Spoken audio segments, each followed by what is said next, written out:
Alright, kunin natin tong tanong ni Miss CJ sa Facebook page natin na Manalo Group of Companies. Sabi niya, Doc, kakaturok lang sa akin 2 months ago kasi na love bite ako ng pusang gala sa labas. Tapos nung isang araw po, kinagat ako ng pusa namin. Medyo may tuldok lang and scratch siguro sa paghila ko. Wala pang vaccine pusa namin. Kailangan ko po bang magpaturok ulit? Ayan, Miss CJ, yung pusa ninyo na nakakagat sa inyo, ba't hindi nyo pa pinapa-injectionan? Required po sa atin yan, mga pet owners, na yung mga pusa natin, mga dogs natin, kailangan po may injection po ng anti-rabies. Kundi po lumalabag tayo sa batas kasi yun po ay required ng law. Ayan, so last 2 months ago, na-injection na kayo. Siguro anti-rabies, anti-tetanus, ayan, kasi na love bite daw siya ng pusang gala sa labas. Delikado po talaga yung mga nakagala po sa labas kasi po nakakuha sila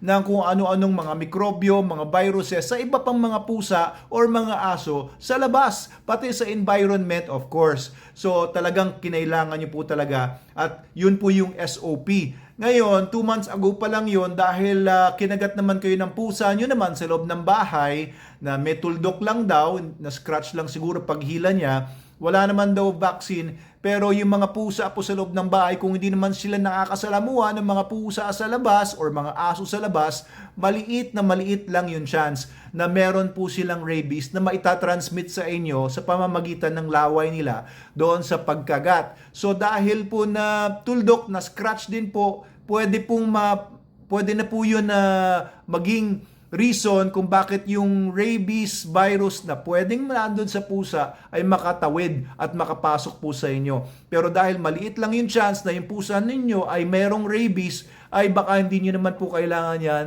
bigyan ng malaking pansin. At lalo na meron na kayong injection, 2 months ago pa lang. So 2 months ago, meron na kayong injection, meron na siguro kayong binigay din na erig. So maaaring meron kayo ng antibodies na laban sa rabies, baka hindi nyo na po kailangan magpa-injection ulit. Tapos, ang liit pa ng chance na may rabies naman yung inyong pusa sa loob ng bahay.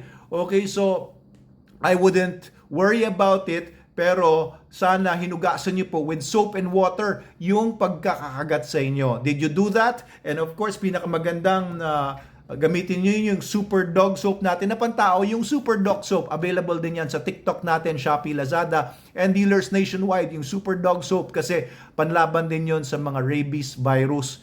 Okay, kaya natin dinevelop yon. So yung sa case po ninyo, dahil po kayo po ay na-injection na before, tapos pusa nyo naman sa loob ng bahay, yung nakakagat sa inyo, and tingnan nyo na lang, obserbahan nyo na lang po kung yung pusa ninyo ay magkakaroon or merong mga changes in behavior indicating na may rabies na siya sa utak niya.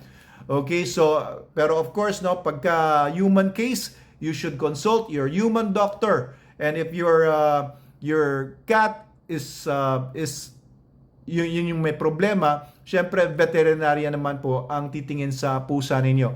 So hopefully naman po wala naman po kayong kailangan na problema pa, kundi na lang, observe nyo na lang po, and of course consult your doctor po kasi human case po yan, kasi human kayo.